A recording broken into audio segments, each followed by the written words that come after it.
Il existe une pratique à Hollywood que les réalisateurs détestent, mais que les studios adorent. Montrer ton film à 400 inconnus et changer la fin selon leur réaction. Le test d'audience est une pratique très courante chez les studios. Le film presque terminé est projeté devant un petit groupe de spectateurs.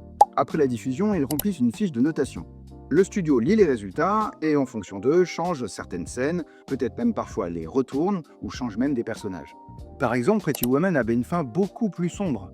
Mais le test d'audience réclamait un happy ending, donc ils ont dû retourner la scène, et au final, le film a fait 463 millions au box-office américain. Mais le cas le plus connu est pour Fatal Attraction, avec Michael Douglas et Glenn Close.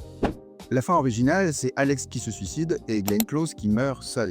Le test d'audience se passe très mal, donc le studio a décidé de retourner la scène. Ça a coûté 1 300 000 $. Mais c'est devenu une des fins les plus connues des films des années 80.